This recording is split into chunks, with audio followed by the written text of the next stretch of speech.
नमस्कार भाइयों, मैं रविंद्र सर, भारतीय इतिहास संविधान फैकल्टी में और आपका इस YouTube चैनल पे पुनः स्वागत करता हूं।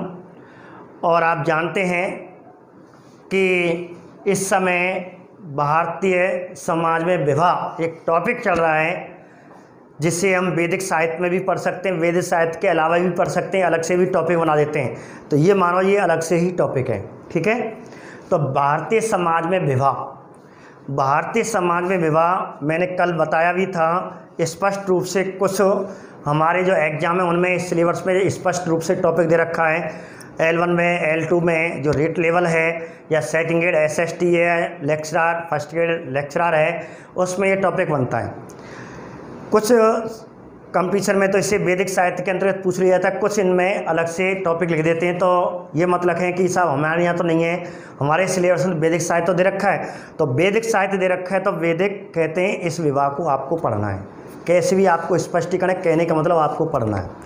मैंने ये भी बता दिया, पूछ भी सकता है। 50 जो कहते हैं 50% इसको आने के चांस होते हैं, इसलिए हमें पढ़ना है। 50% तो इसको पढ़ना है। तो हम कल जो हमने बात की थी विवाह के बारे में सबसे पहले ऋग्वेद में उल्लेख मिला। ऋग्वेद के विवाह सूक्त के 85 सूक्त में उल्लेख मिला। फिर विवाह के जो नियम बनाए थे दीर्घता नामक ऋषि ने बनाए थे। फिर 8 प्रकार के विवाहों में वर्णन करने वाला गृहसूत्र ग्रंथ है, जिसका रचयिता आश्वरयन जी ऋषि थे। फिर आगे इन विवाहों को 8 प्रकार के विवाहों को 2 वर्गों में, 2 प्रकारों में, 2 वर्गों में विभाजित कर दिया, मान्य विवाह और अमान्य विवाह। मान्य का मतलब जिसे समाज मान्यता दे, स्वीकृति दे, और जिसमें तलाक की अनुमति ना हो, मान्य विवाह हो गए। जिसे समाज स्वीकृति ना दे और तलाक की अनुमति हो सकती है, तलाक दिया जा सकता है, वो अमान्य विवाह। ऐसे करके हमने ऋग्वैदिक काल के अंतर्जातीय विवाह के 2 प्रकार पढ़े थे, अनुलोम और प्रतिलोम विवाह। अनुलोम विवाह का मतलब होता है निम्न वर्ण की कन्या, अर्थात निम्न जाति की कन्या, उच्च जाति का लड़का। तो ये अनुलोम। प्रतिलोम का इसका उल्टा कि उच्च जाति की लड़की और निम्न जाति का लड़का। तो ऐसे कुछ उदाहरण भी बताए थे। जैसे एक और उदाहरण मैं आपको बताऊं, अगस्त ऋषि लोपामुद्रा एक क्षत्रिय राजकुमारी थे। अगस्त ऋषि ब्राह्मण थे, उनका भी विवाह भी एक अनुलोम विवाह के अंतर्गत माना जाता है। तो मैंने कहा था वैदिक काल में जो सर्वाधिक मान्य विवाह था, चर्चित विवाह था, प्रचलित विवाह था, वो अनुलोम विवाह था, ठीक है। इसके मैंने आपको उदाहरण बताए थे। अब हमने ऋग्वैदिक कालीन विवाह पढ़े। अब बात करते हैं उत्तर वैदिक कालीन विवाह, ठीक है। उत्तर वैदिक कालीन में जो सर्वाधिक चर्चित हुए वो 8 विवाह थे। 8 विवाह सर्वाधिक थे, और जो कुछ मान्य और कुछ अमान्य, तो हम उसको पढ़ रहे हैं। तो आप लिखें उत्तर वैदिक कालीन विवाह। तो टॉपिक डाल लें आज का, उत्तर वैदिक कालीन विवाह डाल लिया, ठीक है। उत्तर वैदिक कालीन विवाह, ठीक है। इस वीडियो में हम उत्तर वैदिक कालीन विवाह पढ़ रहे हैं। अब उसी आधार पर पहले इनको दोबारा पुनः, मैंने कल भी बताया था, दोबारा बता रहा हूँ कि अब इन्हें 2 वर्गों में, 2 भागों में मनु ने बांटा था। तो मनुस्मृति, ठीक है। जो मनु जी थे, मनुस्मृति में इनको 2 प्रकारों में बांटा। एक में समाज द्वारा स्वीकृति दी गई, तलाक की अनुमति नहीं दी गई। तलाक की अनुमति नहीं है, लेकिन समाज ने स्वीकृति दी, इसलिए उन्हें कह दिया मान्य विवाह। मान्य विवाह, ठीक है। और जिन्होंने समाज को स्वीकृति नहीं दी, तलाक के लिए मान्य किया, वो अमान्य विवाह हुआ। अब अमान्य विवाह भी 4 थे और मान्य विवाह भी 4 प्रकार के। अब कौन कौन से?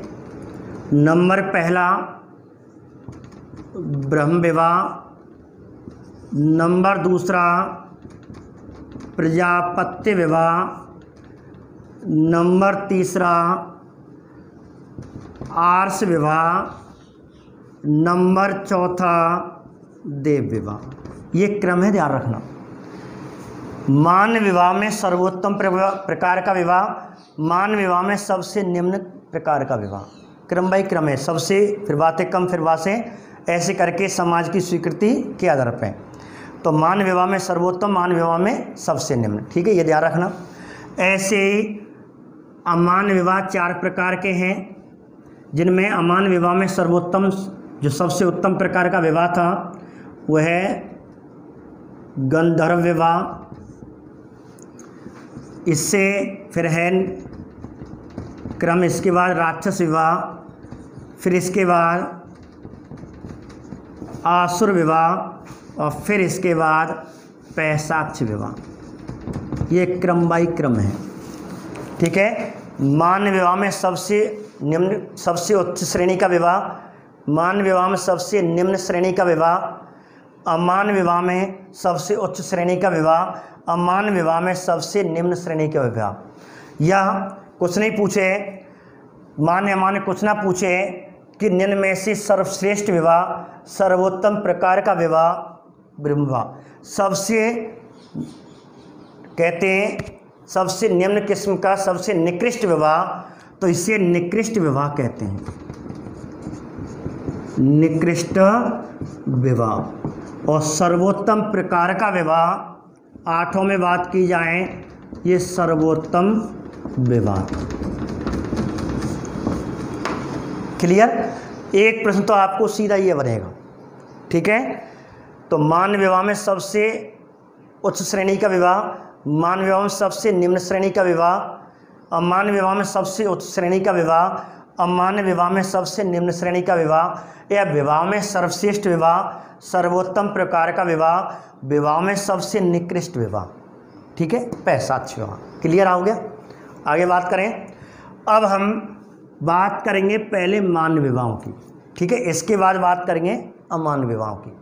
तो अब आप अलग से टॉपिक डाल लें मान्य विवाह, ठीक है, टॉपिक डालें मान्य विवाह। अब हम मान्य विवाहों, इन चारों विवाहों के बारे में पढ़ना है और हमारा एग्जामिनर इसमें से कैसे प्रश्न पूछ सकता है, ठीक है, और हमें कैसे जवाब देना है, इस आधार पर ये हमें टॉपिक पढ़ना है, ठीक है। भारतीय समाज में जो विवाह थे, वैदिक साहित्यों में या वैदिक ग्रंथों में या भारतीय हिंदू ग्रंथों में विवाह के जो प्रकार हैं उनको एक माध्यम से आपको यहाँ पढ़ाया जा रहा है। इस प्रकार हम बात करेंगे अब मान्य विवाह की, ठीक है। मान्य विवाह कितने प्रकार के? 4 प्रकार के। लिख ले नीचे अपनी नोटबुक में, मान्य विवाह हो गए 4 प्रकार के। क्लियर? अब ध्यान से सुने, फिर आराम से लिख लेना। मान्य विवाह में सबसे उत्तम प्रकार का, सर्वोत्तम प्रकार का विवाह कौन सा?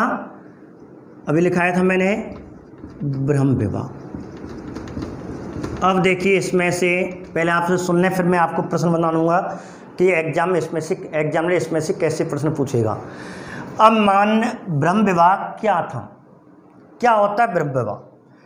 ब्रह्म विवाह जैसे आज हम बात करें हमारे भारतीय समाज में, जब हम अपने समाज में लड़की का विवाह करते हैं तो लड़का देखने जाते हैं। अपने परिवार के जनों को पहले पिताश्री जो बुजुर्ग होता है, संरक्षक होता है, परिवार का मुखिया होता है, वो अपनी लड़की के लिए किसी से बातचीत करके फ़ोन के माध्यम से, यार हमें लड़का बता, हमारे लड़की विवाह लायक हुई और योग्य है और योग्य लड़का हमें चाहिए, तो कोई बताता है सगे संबंधी रिश्तेदार समाज के द्वारा, और वहाँ पे वो अकेले या किसी एक को लेकर के देख के आता, बिचौलिया कह सकते हैं।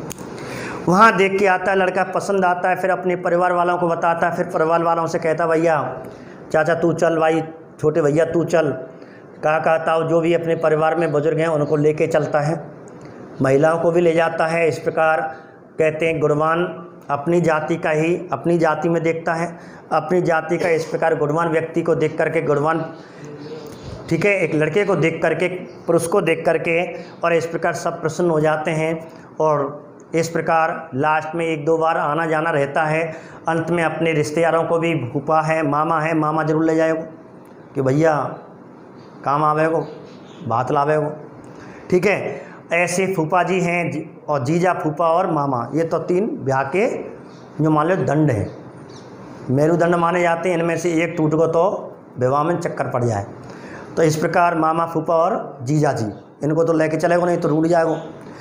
अब इस प्रकार कहते हैं अपने परिवार में लड़की को घर छोड़ जाते थे। भारतीय समाज में सर्वाधिक लड़की नहीं जाती थी, आजकल तो पहले चले, लेकिन प्राय जो हमारे भारतीय समाज में लड़की को लड़का नहीं दिखाया जाता। पहले परिवार वाले देखते हैं, इस प्रकार परिवार वाले पसंद कर गए। आते लड़की से कहा, बुआ, फूफा, जीजा, जीजी सब गए कि बेटी छोरा बहुत बढ़िया है, चूके मत। और इस प्रकार मामा, पिता, फूफा, फूफी सब ने समझाई लड़की, और जीजो समझाएगा साली छोरा बढ़िया, चिंता में साड़ू बढ़िया है, और हाँ कर दियो। और इस प्रकार माता पिता ने पूछा, बेटी लड़का है, बता क्या कह रही है, ठीक है आप जैसे देखे आए, और लड़की ने इस प्रकार हाँ कर दे, वह कहलाता ब्रह्म विवाह। अब ब्रह्म विवाह क्या है, अपनी समाज का ही पहली विशेषता क्या है इस विवाह की? इस विवाह की पहली विशेषता मैं आपको यहाँ बताऊँ। इस विवाह की पहली विशेषता है समान जाति में विवाह होगा, अर्थात लड़का लड़की एक ही जाति के होने चाहिए। एक बार समान जाति में विवाह होगा। अब इस प्रकार दूसरी बात है, इस विवाह में सर्वाधिक खर्च किया जाता है। लड़का लड़की का मेल देखा जाता है। हाँ साहब, लड़की को मेरा लड़का से बढ़िया है, लड़की को लड़का से बढ़िया है, मेल देखा जाता है। मेल का मतलब गुणवान। लड़की जिस क्षेत्र में पढ़ी हुई है, जहाँ तक पढ़ी हो उस हिसाब से लड़का भी देखना पड़ता है। ये लड़का है अंगूठा ठीक, और लड़की है BA STC कर रखी है, चक्कर फट जाओ। लेकिन इसी हिसाब से देखना पड़ता, मेल या तक मेल देखना, भाई लड़की को मेल है, लड़का को मेल है। परिवार भी देखते हैं, खानदान भी देखते हैं, अपना परिवार देखते हैं। और ऐसे विवाह में और इस प्रकार जैसे ही लड़का देख करके बैजनाते मनी बैंक खर्चा चालू।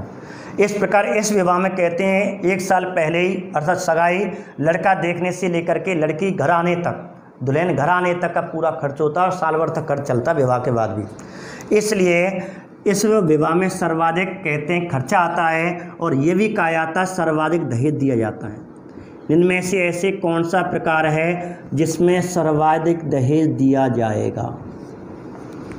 सर्वाधिक दहेज, और सभी संस्कार होंगे हमें। ऐसा कोई संस्कार, ऐसी कोई परंपरा, ऐसी कोई रीत ना है।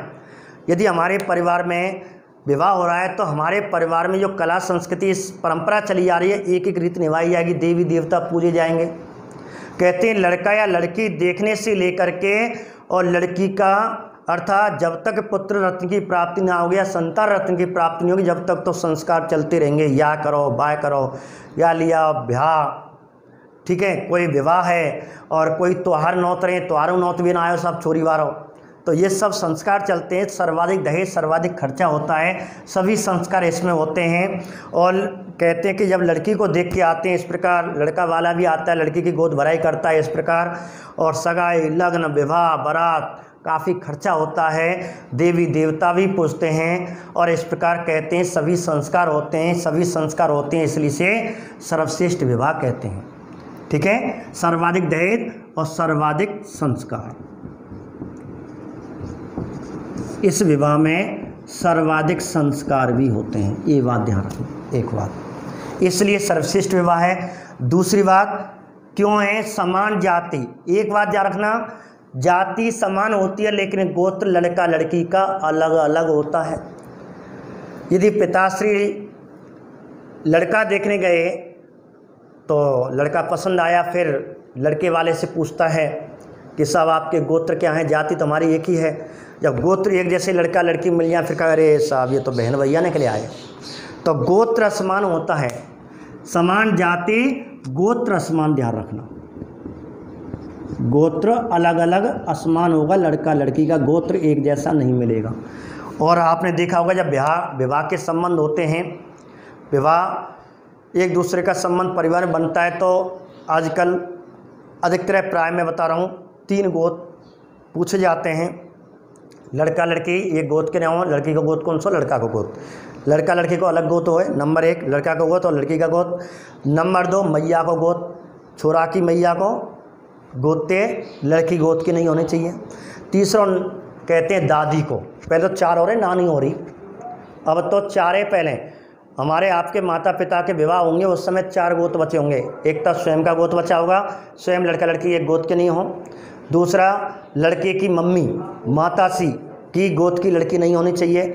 दूसरी, दादी, लड़के की दादी की गोत्र की लड़की नहीं होनी चाहिए। तीसरी, लड़के की नानी की गोत्र की लड़की नहीं होनी चाहिए। और अब तो नानी तो कर दई कहानी, और अब दादी है भाई कहानी, निश्चित है ये दादी कहानी है ही, लेकिन तब भी अभी दादी मैराथन दौड़ में चल रही है।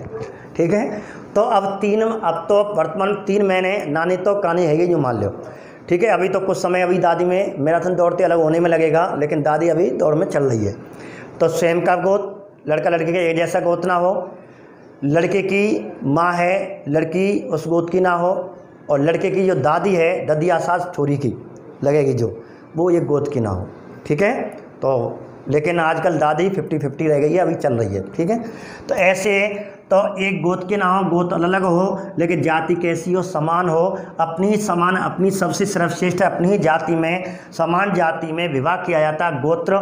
लेकिन आपने कभी सोचा है ऐसा क्यों? गोत्र अलग अलग क्यों भाई? जाति तो हमारे की ही है, लेकिन गोत्र अलग अलग क्यों होने चाहिए? ऐसा क्या है?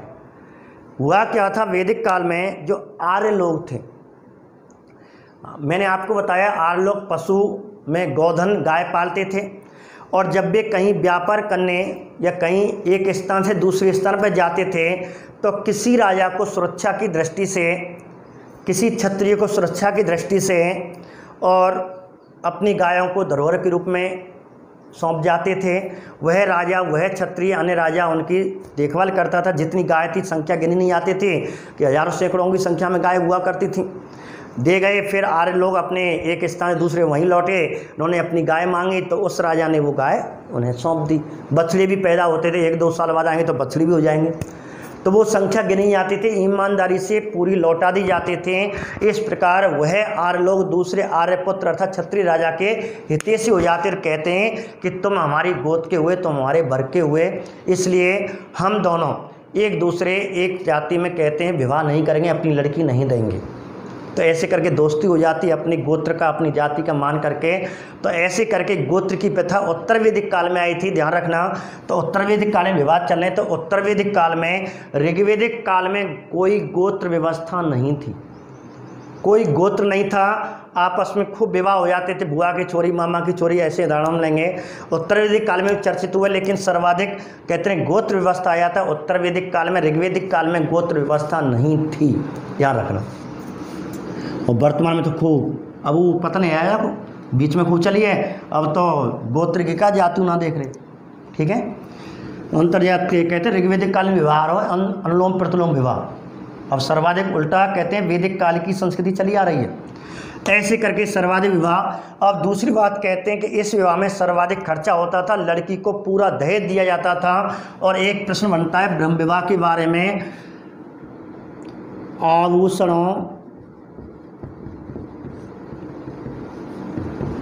आभूषणों से अलंकृत कन्या का विवाह क्या कहलाता है?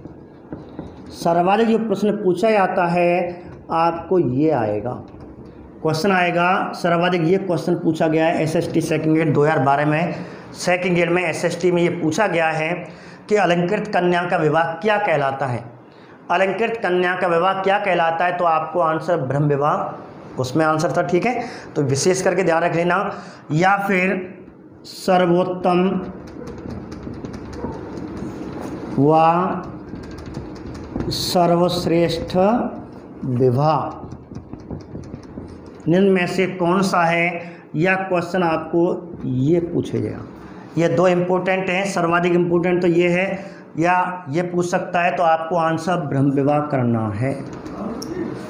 एक बात, अब यदि उदाहरण पूछे जैसे, अब देखो बच्चे विवाद करते हैं, लेकिन यदि इतिहास ध्यान से पढ़ें, ध्यान से इनकी व्याख्या पढ़ें, तो आपको 2 सर्वश्रेष्ठ विवाह के उदाहरण हमें मिलते हैं। और विवाह जो पूछे जाएंगे और वैदिक काल की विवाह या उत्तर वैदिक काल के विवाह ही आपको एग्जाम में पूछे जाएंगे, उदाहरण में पूछे जाएंगे, ठीक है। या महाजनपद काल का कोई ऐतिहासिक विवाह हुआ है वही आपको विवाह पूछा जाएगा। तो मैं आपको विवाह के 5-6 उदाहरण बताऊंगा, वो विवाह कौन सी श्रेणी का विवाह है, ऐसे क्वेश्चन भी पूछ सकता है, आपको उदाहरण देगा।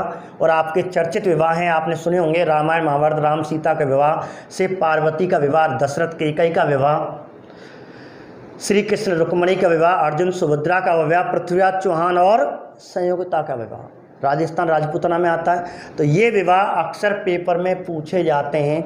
या कुमुदु विमुदु का विवाह, अनुलोम विवाह बताया था, ठीक है, तो मैंने आपको बताया था। तो ऐसे करके विवाह के मैंने ऋग्वैदिक काल के विवाह के उदाहरण, अब उत्तर वैदिक काल के विवाह या ऋग्वैदिक काल के विवाह के उदाहरण आपको इसमें पूछ सकता है। तो जैसे 2 विवाह के उदाहरण आपको याद करने हैं, शिव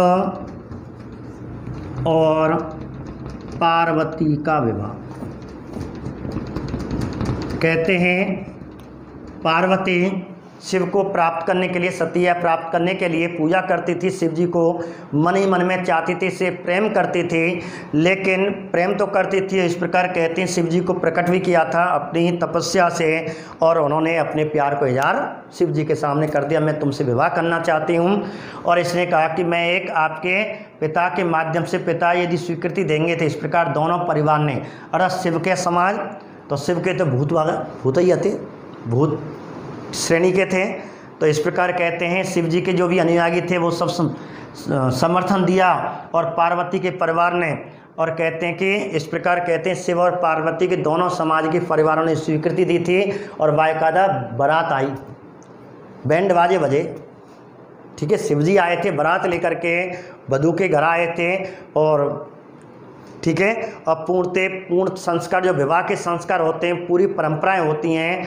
और कहते हैं पार्वती के पिता के यहाँ पूरे संस्कार हुए थे, वरमालाएँ हुई थी और 7 फेरा भी हुए थे, दावत भी हुई थी, सबकार हुए थे, बैंड बाजे नाच गाने सब बहे। तो इसलिए शिव पार्वती का विवाह ब्रह्म विवाह के अंतर्गत आता है। एक बात। दूसरा विवाह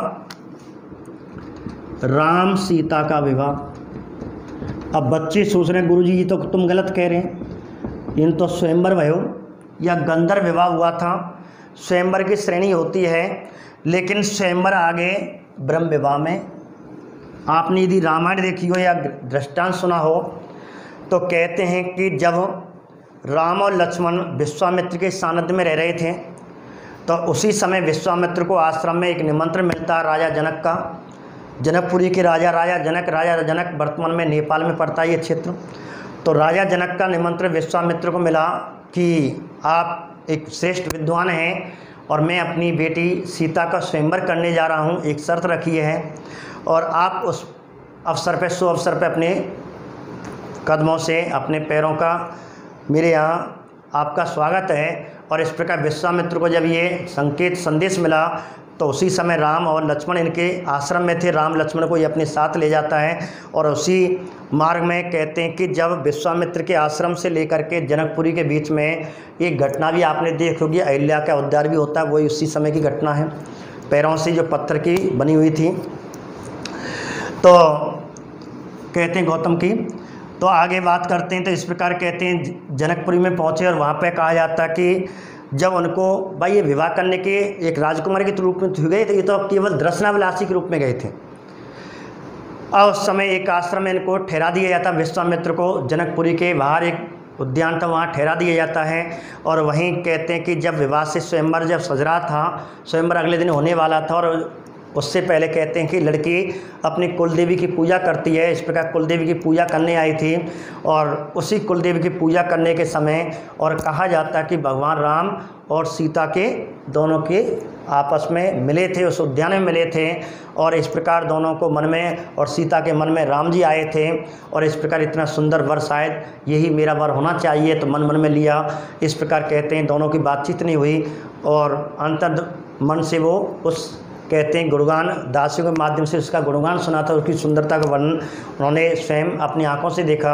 और इस प्रकार कहते हैं शर्त के तहत परशुराम का धनुष कहा जाता है बड़े बड़े महारथियों पर नहीं टूटा। इस प्रकार कहते हैं विश्वामित्र के और आदेश पर जब कहते हैं जनक अपने दरबार में कहता कोई महारथी ऐसा नहीं है। और इस प्रकार लास्ट में कहा जाता है कि और उस समय जब जनक ने क्षत्रियों की वीरता को यथोचित पतन किया, बुरा भला कहा, तो कहा जाता कि छोटे भाई लक्ष्मण क्रोधित हुए लास्ट में विश्वामित्र के कहने पर, और राम ने इस प्रकार कहते हैं राजा परशुराम का धनुष तोड़ा, महाराजा परशुराम जी महाराज जी, और राम परशुराम जी नाराज हुए थे और ये पूरी घटना आपने सुनी होगी। और लास्ट में सीधी बात है, अंततः क्या हुआ, बरमाला डरी। लेकिन बरमाला से पहले कहा जाता कि विश्वामित्र एक आदेश देते हैं कि इनका विवाह यदि ब्रह्म प्रकार से हो, अर्थात बारात की द्वारा लाई जाए और बड़े सम्मान से हो, इनके माता पिता को संकेत दिया जाए। मैंने इनके माता पिता से नहीं पूछा। तो इस प्रकार राजा जनक भी बड़ा प्रसन्न हुआ और इस प्रकार विवाह का प्रस्ताव कि निमंत्रण भिजवा दिया गया।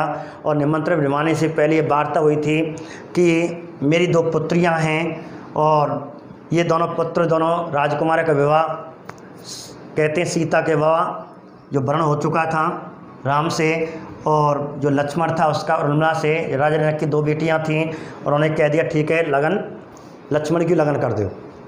कहते खेत में लगन हुए का है, तो लक्ष्मण भी बड़ा प्रसन्न भय होगा, यार मेरे तो काम बने हो, ठीक है अर्थात बहु को ब्याह भय को।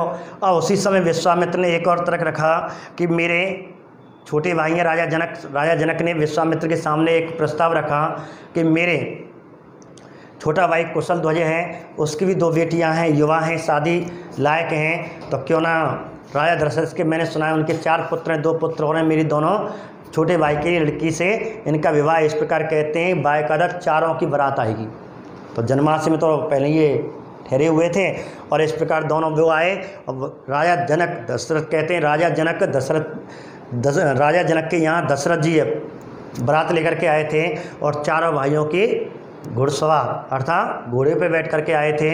और इस प्रकार कहते हैं पूरा दोनों परिवारों में आत्मसम्मान स्वीकृति मिली थी और 4 राजकुमार एक घोड़े पे बैठ करके दूल्हा के रूप में और राजा जनक के दरबार में पहुँचे। पूरा विवाह संस्कार हुआ। 4 कहते हैं 7 फेरे पड़े थे, इसलिए ये कौन सी श्रेणी में आता है, ब्रह्म विवाह। दावत हुई थी 3-3 दिन 4-4 दिन बारात रुकी, तो बारात रुके सब काम हुए। तो आज भी बनो बारात 2-4 घंटा रुके, लेकिन लड़का लड़की तो रुकेंगे। तो इस प्रकार ये विवाह कौन सा माना जाता है, ब्रह्म विवाह। इसलिए राम और सीता के विवाह को स्वयं नाम मान करके ब्रह्म विवाह की श्रेणी में आपने इसका एक उदाहरण और देखा होगा। जब हमारे भारतीय समाज में सर्वाधिक प्रचलित विवाह है, ठीक है, सर्वाधिक प्रचलित विवाह ध्यान रखना, भारतीय समाज में सर्वाधिक प्रचलित विवाह या आधुनिक विवाह का रूप भी कह सकते हैं। जो आधुनिक विवाह होते हैं वो ये ब्रह्म विवाह है। तो आपने आधुनिक विवाह के रूप में देखा होगा, जब बारात आती है तो लड़का वाला जब बारात चढ़ाई करता है तो 2 व्यक्तियों के हाथ में तस्वीरें होती हैं। तो आपने वो तस्वीरें देखी होंगी, वो यही है, एक शिव और पार्वती के विवाह की अंकित वाली तस्वीर है और एक राम सीता की। लेकिन श्री कृष्ण राधा की अब तो लेने लगे एक गलत लेके आते हैं। श्री कृष्ण और राधा की तस्वीर या मूर्ति प्रतीक के रूप में लाते हैं, वो गलत है। हमेशा ये लानी चाहिए क्योंकि इनका हुआ है ब्रह्म विवाह। अरे राधा के संग तो श्री कृष्ण को ब्याह ही ना भयो, तो ऐसा मत है जाए चक्कर पड़ जाए कि प्रेम का कोई दूसरे प्रेम का के संग भाग जाए, तो गलत है ये। हाँ, अपमान देखो, जब विवाह होता है तो ब्रह्म विवाह में इन दोनों का उदाहरण लिया जाता है। श्री कृष्ण और राधा का उदाहरण गलत लेते हैं, हम भूल चुके हैं, संस्कृति बस वो परंपरा अपनी अलग बात है, ले जाएं, लेकिन गलत है। एक बात, कुछ और भी अपने समाज के लोग अपने समाज के जो इष्ट देव होते हैं, इष्ट विद्वान होते हैं, इष्ट हितैषी होते हैं और अपने आप को समर्पण कर देते हैं, उस व्यक्ति की भी तस्वीर ले आते हैं, गलत है। भाई हम भारतीय हिंदू हैं, ये वर्ग तो पीछे हमारे श्री कृष्ण है, राधा है या गौतम बुद्ध है या अन्य तस्वीरें हैं, वो गलत ले जाते हैं। भाई पहले हम देखो आप स्वयं, लेकिन हमारा भारतीय समाज टूटने लग रहा है, वो हिंदू से अलग जा रहा है। नहीं हम तो ये हैं, नहीं हम तो ये हैं, हम तो अपने धर्म के इस विद्वान की मूर्ति ले जाएंगे, इस महान पुरुष की मूर्ति ले जाएंगे, गलत ले जाते हैं वो। तो थोड़ा ध्यान से सोचें, मेरी बातों को गलत ना समझें। लेकिन हम पहले कौन हैं, भारतीय, हम पहले हिंदू हैं, हम सब हिंदू हैं, कोई नीच जाति नहीं, कोई ऊंच जाति नहीं, सब पहले हिंदू हैं। तो हमारा विवाह ब्रह्म विवाह होने जा रहा है, तो आप इनकी तस्वीर ही ले जाएं, वो अलग बात है। सम्मान के रूप में अपनी अंगन भेंट और भी होती हैं, आगे भेंटें दें, लेकिन हमेशा इन दोनों की तस्वीर ले जाएँ, जिससे कि आपका पूरा दाम्पत्य जीवन, लड़का लड़की को दाम्पत्य जीवन सुख व्यतीत हो। कि कहीं ऐसा ना हो कि सन्यासी की मूर्ति है, सन्यासी आ जाए, चक्कर पड़ जाओ, ठीक है, प्रेमी प्रेमिका की मूर्ति नहीं ले जाए कि प्रेमी प्रेम का चक्कर दूसरे तक चल जाए। ठीक है, कहने के बाद सही बात बता रहा हूँ, गलत नहीं है। तो हमें आपस में दाम्पत्य जीवन हमेशा सुख रहे, तो शिव और पार्वती राम सीता का विवाह एक सर्वश्रेष्ठ विवाह माना जाता है, तो ये ब्रह्म विवाह के अंतर्गत आता है। ठीक है, एक बात। अब दूसरा विवाह कौन सा है? दूसरा विवाह है प्रजापत्य विवाह। कौन सा विवाह? प्रजापत्य विवाह। अब प्रजापत्य विवाह में क्या होता है? ठीक है, अब प्रजापत्य विवाह में होता क्या है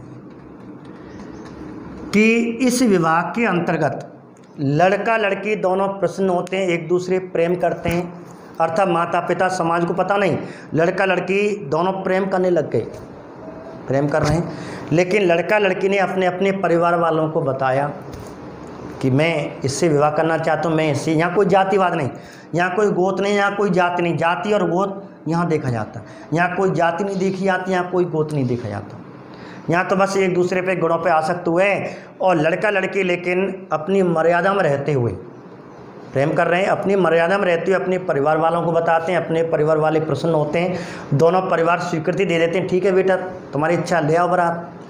अब बारात का ऊपर है, अब देखो वो बारात अलग है, अब इसमें बारात क्या होती है, प्रसन्न हो जाते हैं और कोई ज़्यादा खर्चा नहीं होता है, कोई जातिवाद नहीं होता, कोई संस्कार नहीं होता, नाम मात्र का आजकल के कुछ ऐसे विवाह पहले थे, बस ठीक है का खर्चा का मतलब पर्रो बारात लावे के, ठीक है दोनों राजी, हाथ पकड़ा दी, पिता माता ने लड़का लड़के के हाथ में हाथ रख दिया, ले भैया है तुम पति पत्नी जाओ आशीर्वाद।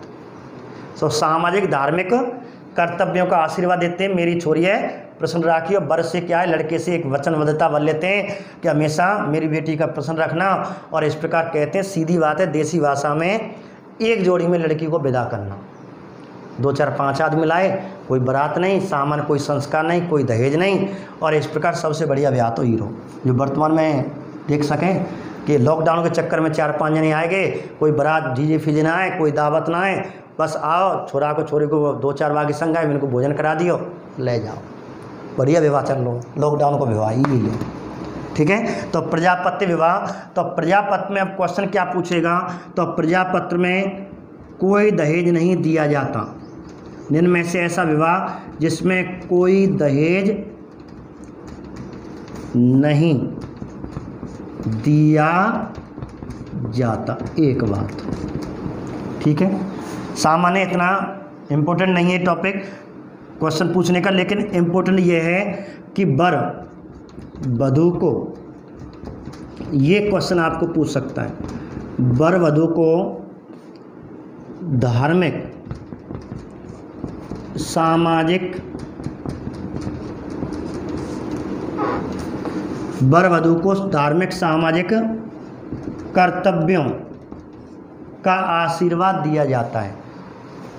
कहते हैं पैर छीरे वर वधू, माता पिता कह रहे हैं बेटा बेटी आराम से वर वधू आराम से सुख रहो, अपना जीवन धार्मिक और सामाजिक जीवन के कर्तव्यों का निर्वहन करते हुए जीवन व्यतीत करें। इस प्रकार वर से एक वचनबद्धता ली जाती है, ये भी क्वेश्चन है, वर से वचनबद्धता, बद्धता या बंधता एक वचन लिया जाता है, और इस प्रकार वर से एक वचन लेने की परंपरा प्रजापत्य विवाह है। वर वधू को धार्मिक सामाजिक कर्तव्यों का निर्वाह करते हुए अपनी कन्या का विवाह कराना क्या कहलाता है, प्रजापत्य विवाह।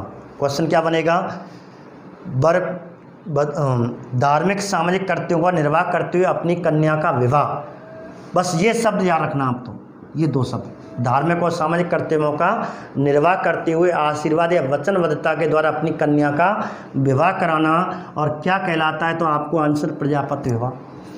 अब प्रजापत्य विवाह के उदाहरण अनेक थे उस समय, सर्वाधिक ये थे, कोई दहेज का नहीं था, कोई संस्कार नहीं था लड़का लड़के के हाथ में, लेकिन आपने एक विवाह हमारी जो मूवी होती है या जो हम फिल्म कहते हैं, एक मूवी देखी होगी कपिल वाली, कपिल शर्मा जी की, जो हंसी मजाक करेगा, तो उसकी एक फिल्म आई थी, मूवी आई थी, मैं किस किस को प्यार करूं, उसमें बहुत बढ़िया उदाहरण है। कहते हैं एक विवाह तो ब्रह्म विवाह उसका हो चुके थे, और एक विवाह प्रजापत्य विवाह हुआ था। कहा जाता कि जब उस फिल्म में दिखाया गया कि जब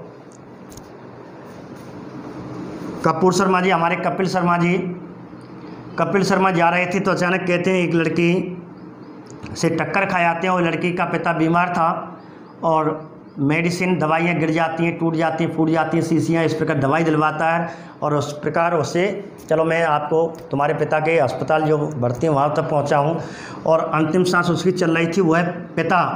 और कहते हैं लड़की जब आई थी मेडिसिन लेकर के आए थे, उस लड़की को साथ में लेकर के आई थी और इस प्रकार कहते हैं उसको प्रभावित होकर के माने समझो अपने बॉयफ्रेंड के संग आई है और शर्मा जी, कपिल शर्मा जी आए गए, चक्कर पड़ गए और बाने बातें हाथते हाथ और अंतिम सांस बेटा बेटी हमेशा प्रसन्न रही है वो प्रजापति में, ना तो कोई दहेज ना कोई कछू, कोई संस्कार नहीं। और इस प्रकार कपिल शर्मा को और उस एक्टरनी का विवाह, उसमें एक उदाहरण मिलता है मैं किस किस को प्यार करूं, तो ये प्रजापति विवाह के अंतर्गत आते हैं। ऐसी विवाह जिसमें कोई दहेज नहीं दिया जाता, केवल वर वधू को आशीर्वाद दिया बेटा हमेशा सुख रही हो, दे तो कछू ना दहेज में हमेशा सुख रही हो। तो बस ये शब्द याद रखना। अब आपका 2 विवाह ये हुए। अब जो तीसरा विवाह है आप इन्हें उतारें, फिर आपको तीसरा विवाह मैं आपको बता रहा हूँ।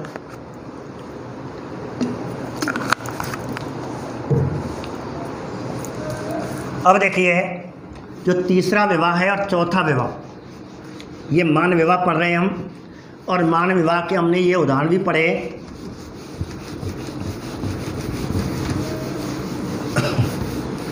ठीक है,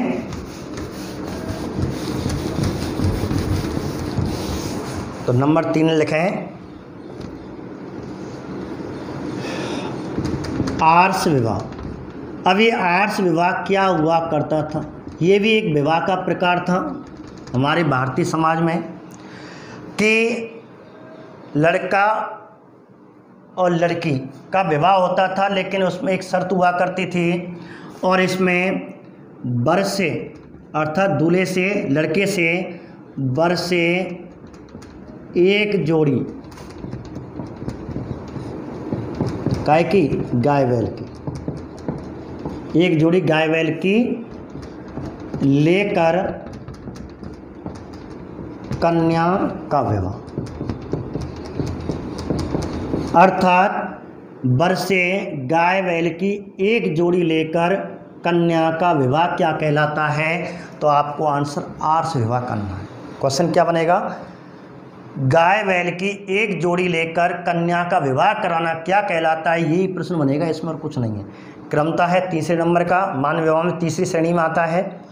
अब ये क्या होता था कि जब विवाह होता था तो वर के सामने और लड़की वाला एक शर्त रखता था कि मैं अपने धर्म कार्य के लिए मुझे आप एक स्वस्थ गाय बैल का जोड़ा दें और इस प्रकार कहते हैं ये विवाह। बाकी सब दहेज फजेज सब था, इसमें कोई जाति भी इसमें कोई ऐसी थी जाति हो सकती है नहीं, लेकिन ये आज भी चर्चित है। आपने देखा होगा कि जब हमारा विवाह होता है, विवाह संस्कार भारतीय समाज में होते हैं, तो आजकल उल्टा है कि मामा गोदान करता है, तो वो गोदान की प्रक्रिया अब तो उल्टा देते हैं, लेकिन गोदान की प्रक्रिया कहते हैं गौ ने गैया ने ले कौन जा रहा हो, वहीं तरह सीमित रह जाती है।